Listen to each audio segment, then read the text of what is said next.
What is good, yo? It's your boy Ty back here with another video. And in this video today, guys, we're going to be talking about the ice shooting guard Tracy McGrady coming to NBA 2K23 MyTEAM tomorrow. Now, here's the deal, guys. I gotta say, we got a lot of good shooting guards. I mean, a lot of people are redeeming Dr. J. We've got Ricky Davis. We've got Kobe. We've got Ron Artest.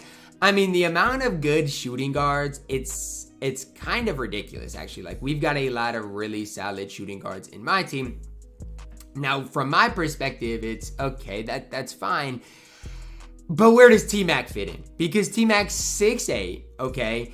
And honestly, movement-wise this year, T-Mac, it looks okay. His release looks good, okay? I'm not going to say it's, the best in the game, but I'm shooting with him right now.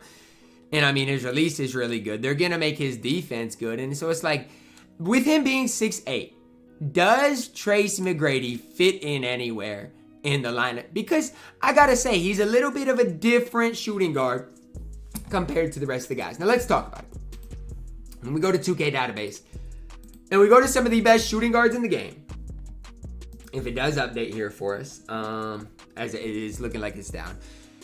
Kobe is 6'6". Ricky Davis, 6'7", not the best player model in the game. Ron Artest, 6'6". Dr. J, 6'6". That's where I'm thinking, okay, this Tracy McGrady might have something going on for him. Sorry, about the mouse right there, but he really might, right? Because he is 6'8". He's got a good release. Movement-wise, I'm not going to say it's the best, but if you run him alongside, I'm just going to throw out a name, you run him alongside LaMelo Ball, a guy that, and Tim Thomas, guys that are going to handle the ball a lot, I think you can make the argument Trace McGrady is going to be the best shooting guard in the game. I really do, because when we go back to, it looks like 2K database is broken right now. Let me see if I can load up last year's stuff. Okay, when we go to last year, okay, 2K database is actually down. Perfect.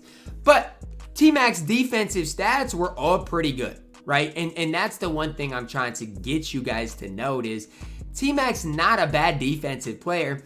And for the way the game is going, that's what we're going to need. We're going to need guys at that shooting guard position that can defend, right? And T-Mac is going to be able to do that, as well as having a chicken release. So I'm actually pretty high on T-Mac heading into tomorrow. I think he could be a guy that even with the diamond version of T-Mac could play for you guys. 6'8" at the 2 cannot be overlooked. With the way mashing is on this game, cannot be overlooked at all. Obviously, Pink Diamond T-Mac's gonna, be the GOAT. Amy T-Mac's gonna get those mediocre stats. But between his stats badges and his release and animations, I think people are gonna really like T-Mac. I know a lot of people wanted D-Rob. A lot of people wanted, a center type of card. I don't think T-Mac's a disappointment. The fact that we get both LaMelo and T-Mac, people should be excited about this. Again, I know a lot of people wanted the center. D-Rob wanted some guys like that. But people really should get excited about Tracy McGrady because this card, hey, he's something in my team. I'm telling you guys that right now. 6'8", 7'2" wingspan, good player model.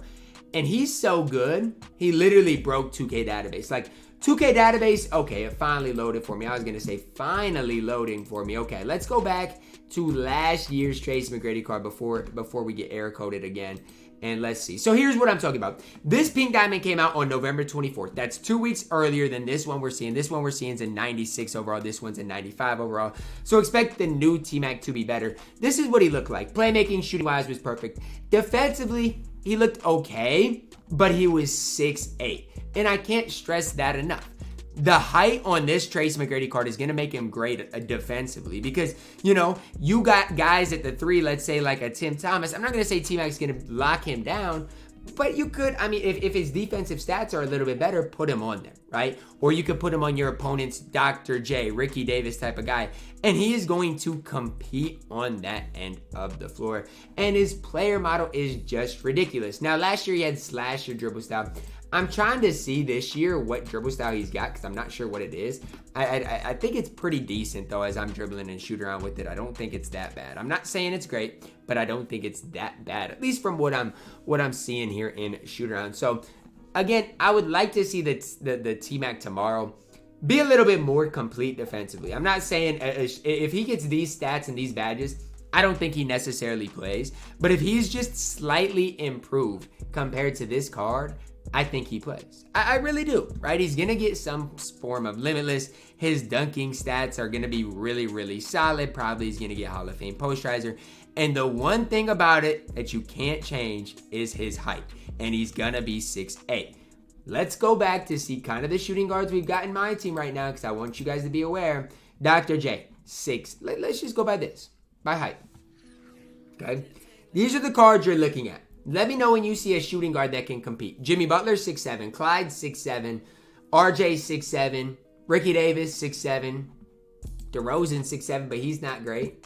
I mean, most of these shooting guards are 6'6". Clay, Kobe, Allen Houston, Devin Booker. I'm not saying he's great, but most of these cards are 6'6", and that's the point I'm trying to make with you is the fact that he's 6'8", with a 7'2" wingspan needs to be noted. Nobody else in my team right now at the shooting guard position, outside of Kelly Oubre Jr., who's only 6'7", has that 7'2" wingspan. And T-Mac's player model in game looks even better than that says, right? I know it says he's got a good player model, but T-Mac's player model in game is next level good. You combine that with a guy that's gonna have, let's put gold limitless on him, because it's at least gonna be gold.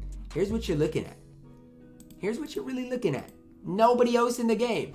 And so you guys can, outside of Ricky Davis, you guys can say whatever you want about me hyping up T-Mac, me hyping up LaMelo Ball. I think we're going to get a really good backcourt pairing. I think these two paired together might be better than nearly any other duo. Now, do I think he's going to be better than Dr. J? No. Do I think he's going to be better than Ricky Davis? Probably not. But I think he's going to provide something different that some specific people in my team are going to like more than a Dr. J, than a Ricky Davis. So that's kind of, for me, what does excite me about Tracy McGrady. That's kind of, for me, why I think Tracy McGrady could play. It all starts and ends with the fact that he has that shooting guard eligibility at 6'8". Amethyst, T-Mac, don't even look into him. He can't play the 2. That takes away every advantage I just talked about. The fact that he can't play the 2 literally, I don't want to say ruins the card, but it low-key ruins the card. So that's kind of where I'm at on this Trace McGrady train. I think he's going to be just below that Dr. J, Ricky Davis type level. Probably on a similar playing field, similar level to a guy like Iran Artest. Let me know your thoughts on T-Mac down below in the comments. Do you guys think he's going to make the best squad in the game? Do you guys think Diamond T-Mac's going to make those budget squads? Let me know. Drop a like on the video. Subscribe if you are new. And as always, man, I love you guys. Have a blessed day.